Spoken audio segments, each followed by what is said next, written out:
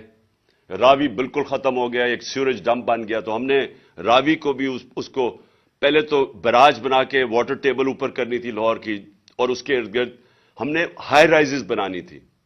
High rises اس لیے بنانی تھی کہ ہمارا سارا جو ایگریکلچر زمین ہے وہ ختم ہوتی جا رہی ہے. تو وہ ہم ریئلائز ہی نہیں کر رہے کہ اگر ہم نے یہ ہاؤسنگ سوسائٹیز کے مافیا کے اندر پھنس گئے تو یہ تو پھیلتے جائیں گے, اور ساری ہمیں تو فوڈ سیکورٹی کے سویر پرابلمز آنے لگے ہیں.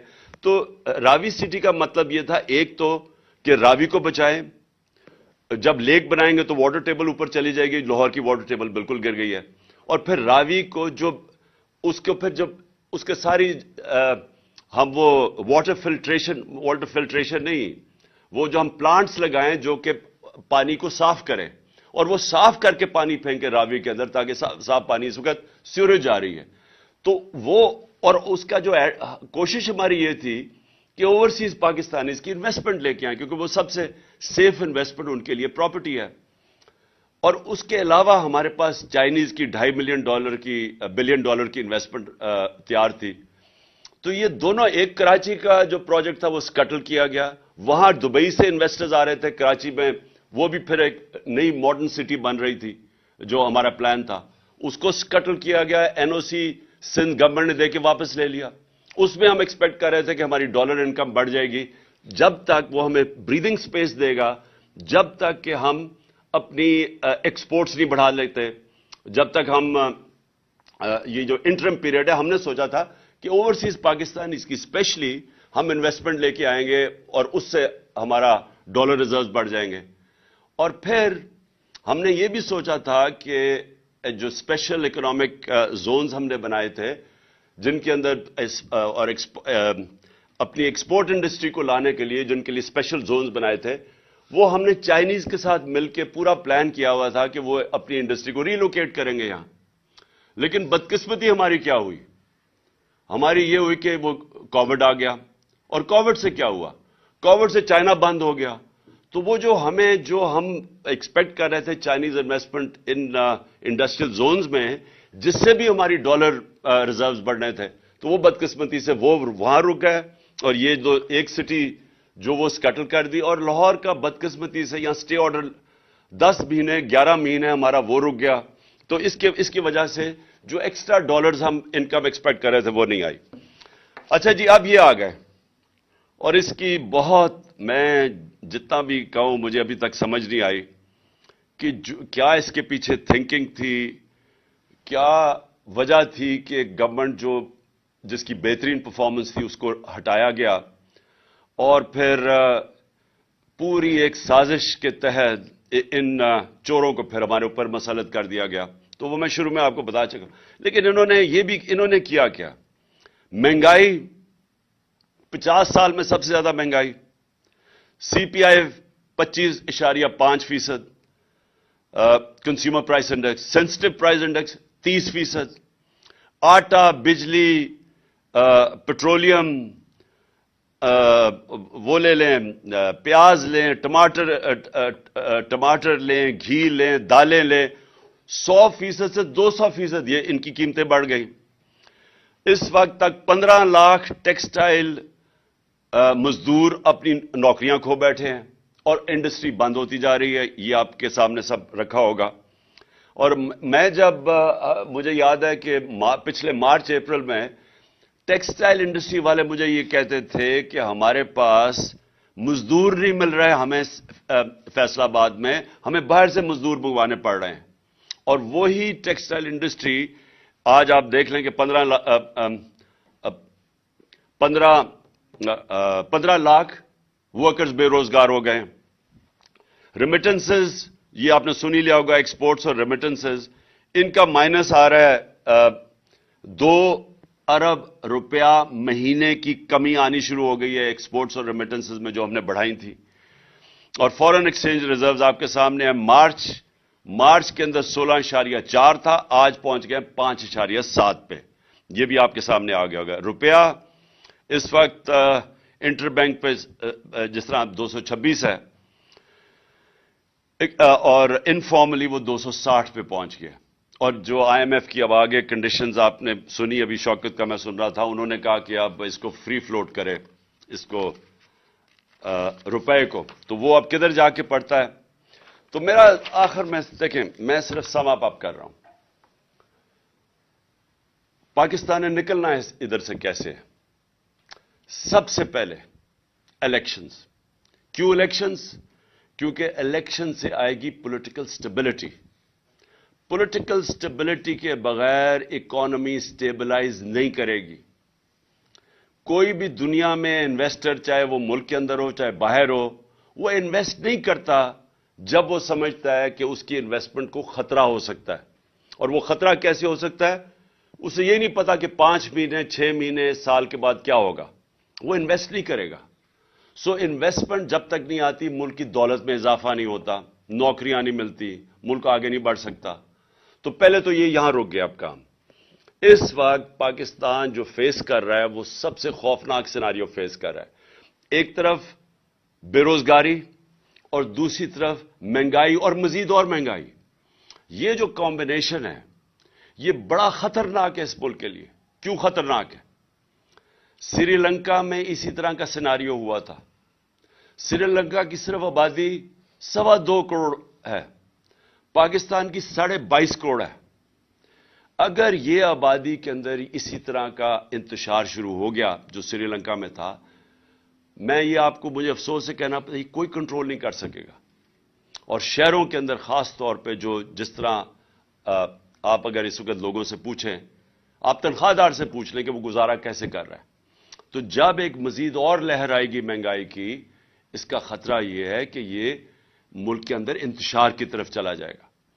لہذا جس طرح مرضی, میں نے کہا کان جدھر مرضی سے پکڑیں, راستہ سب سے جو پہلا سٹیپ ہے وہ ہے صاف اور شفاف الیکشن, جس کی وجہ سے پولیٹیکل سٹیبلٹی آئے. اور امید یہ رکھی جائے کہ گورنمنٹ ایک مینڈیٹ سے آئے, اور پھر جب وہ مینڈیٹ سے آئے تو جب پبلک اس کے پیچھے کھڑی ہو تو وہ پھر مشکل فیصلے کرے.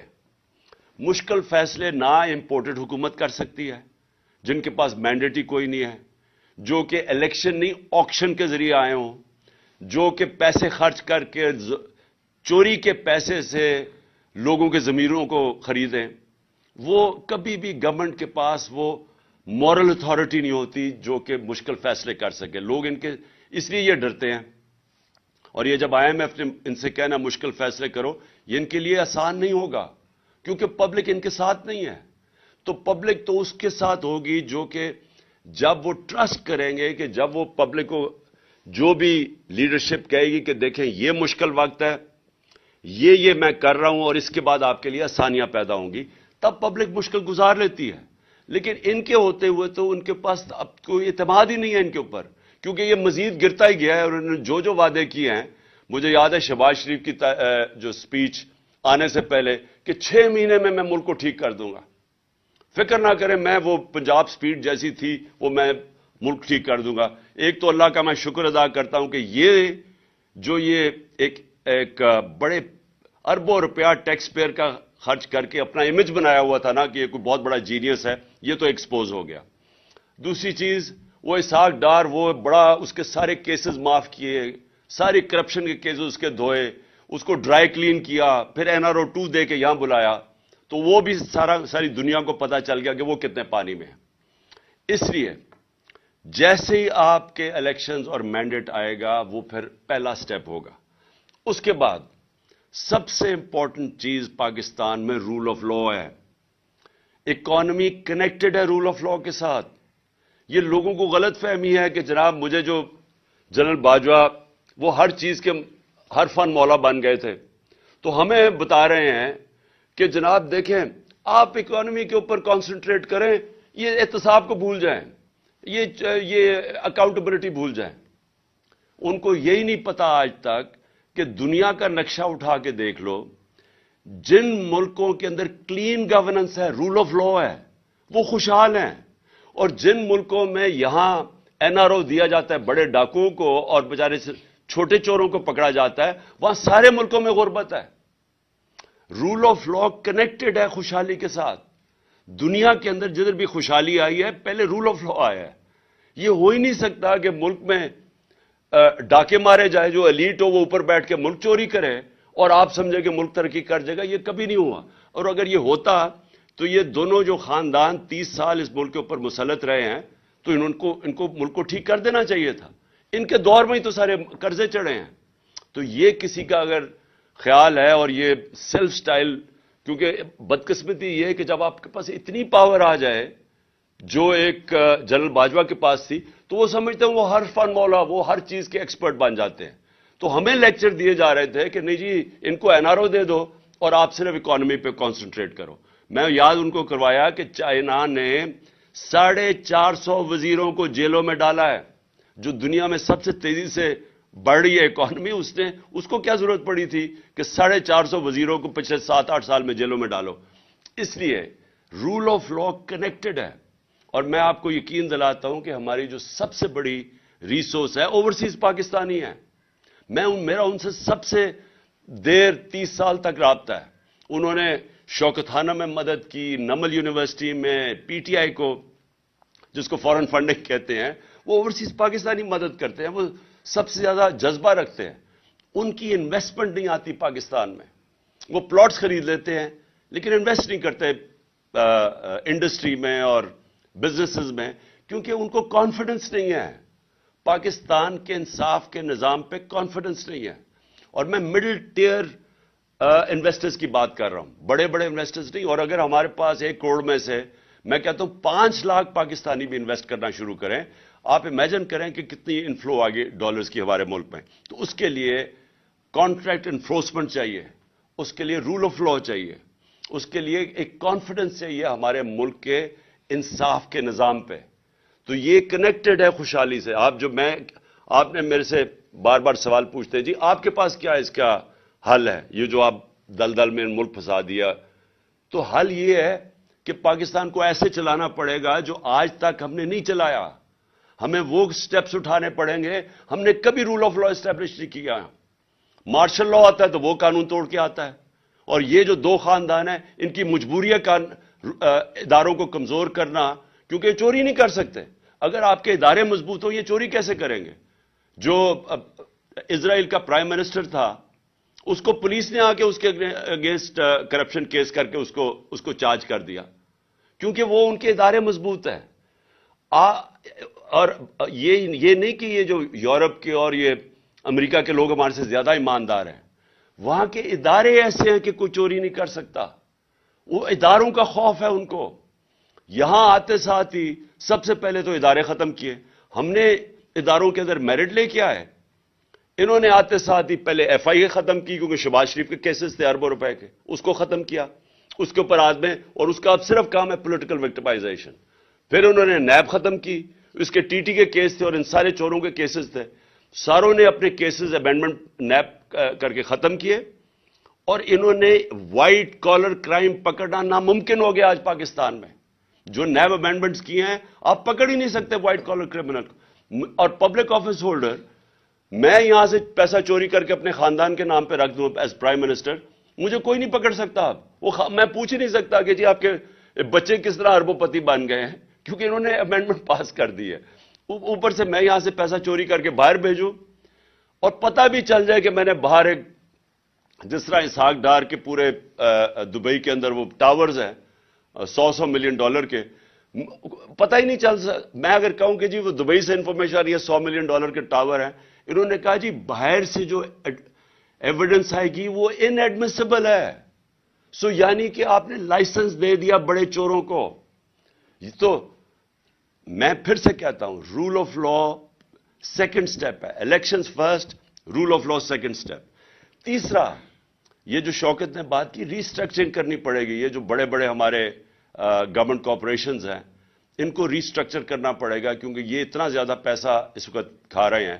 پھر ہماری جو گورننس سسٹم ہے اس کو بالکل اس میں چینجز لانے پڑیں گے، کیونکہ یہ بھی ایک، جب تک ہم اپنا گورننس سسٹم کو میریٹوکریسی نہ لے کے آئیں اور ساروں کو ڈائریکٹ کریں کہ نیشنل انٹرسٹ اس وقت کیا ہے، اور وہ ہے کہ ایکسپورٹس بڑھائیں اور اپنی آمدنی بڑھائیں، فیسیلیٹیٹ کریں، انویسٹرز کو کریں، یہ جو ایز آف ڈوئنگ بزنس کریں، جو ہم نے بڑی کوشش کی تھی. اسمال اور میڈیم انڈسٹری وہ بیک بون ہے.